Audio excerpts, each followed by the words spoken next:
Welcome back to NBA Cinema. So today we have Joel Embiid, Tyrese Maxey, and Patrick Beverley speaking on James Harden, but also Embiid wanted to make sure he sent the message to Dame Lillard and the Milwaukee Bucks that they haven't surpassed them because they have to go out there and play the games. You know, it's a lot of hype surrounding the team, and the team looks really good on paper and looks like they're going to be formidable.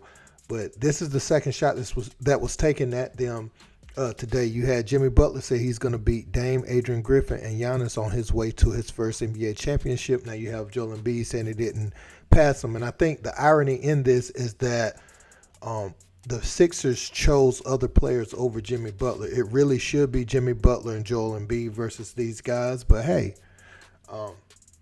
it is what it is. And now Joel Embiid has Harden holding out. So they're going to speak on that because you have to look at this team. They've went through similar things with Ben Simmons, and they went through this with Harden last season. So they're always coming into training camp with a distraction over the last 3 years. And, you know, it could be tiring on a team. You know, you got a young player like Tyrese Maxey who's looking up at some of these veterans. But now it's time for him to – he is the second guy on the team. He has to be for them to be who they're supposed to be at this point. But let's check it out. You know, to me, it was A+ summer.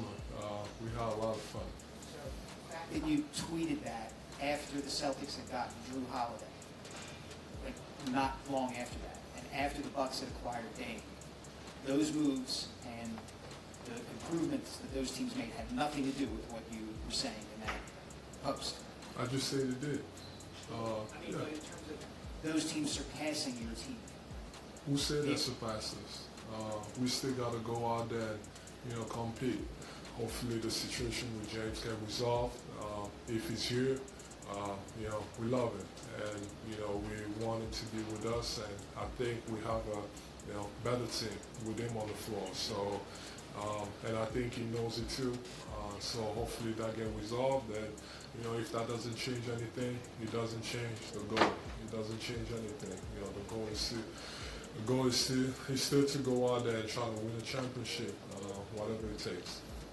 To that point with James, you know, compared to what happened with Ben, where you guys said the right things, but obviously there were issues between teammates. This time around, it does seem like at least you guys publicly have supported James and said, you know, we'll welcome you back. And so, what is that process like? Like, how often are you talking with James and extending that olive branch to him?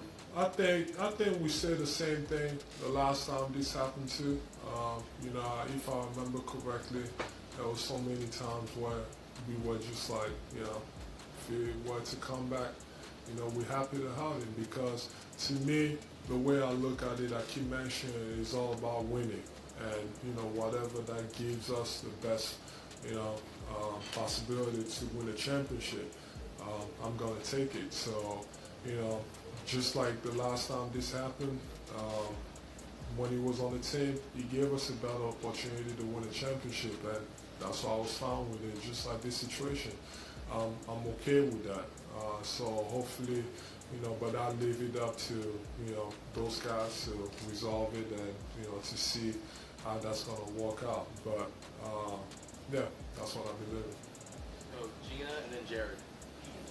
I guess just to expand on Kyle's question, I know being in this type of situation with James kind of the second time in 3 years is not ideal, but are there things that you learned from that situation as far as how to navigate it personally, how to navigate it as a team that you feel like can be helpful, just kind of going through a similar situation again?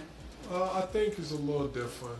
I think the last time this happened, there was a lot of stuff, you know, in the media about, you know, that were kind of, you know, when it was blaming me and others on the team.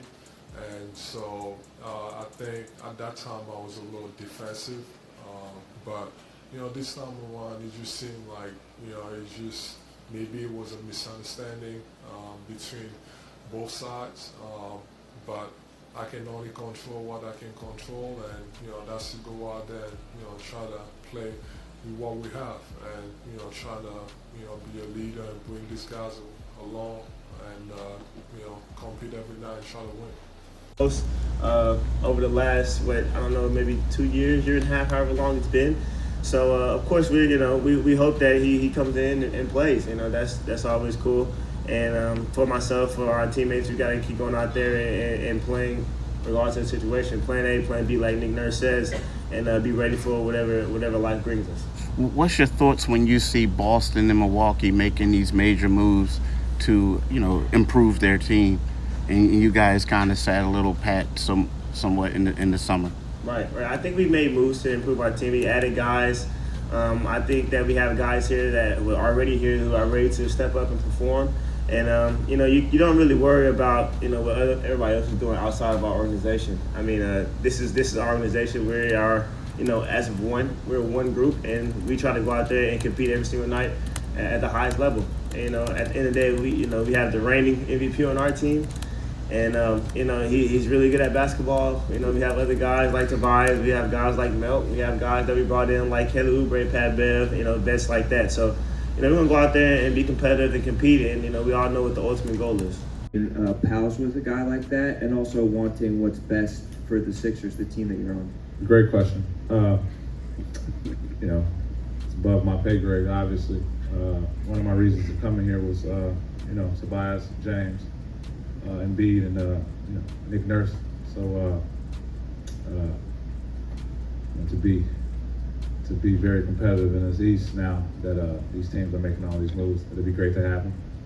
Obviously, you can't replace a person like that, a player like that. But if it doesn't work out, we definitely have enough to go to war with for sure. So we got to hear from Joel Embiid, Tyrese Maxey, and Patrick Beverley, 3 guys that's going to be required to bring leadership to the team this year, and others spoke on it. But James Harden, man, you can't be happy to be a teammate of this guy right now. Missing training camp, not showing up. You just went through the same thing with Ben Simmons. Daryl Morey is the GM that's responsible for you having the money that you have in your pocket right now. And he believed in you, gave you the opportunity to be a superstar in Houston. So, man, look, they saying they're hoping he's with the team. But at this point, do you really hope he's with the team? Because it looks like Harden, I don't know, man. It just doesn't send a good message to me. I'm not going to dive too deep into this today. I just want to know your thoughts in the comment section. Don't forget to like, share, and subscribe. Till next time. Peace.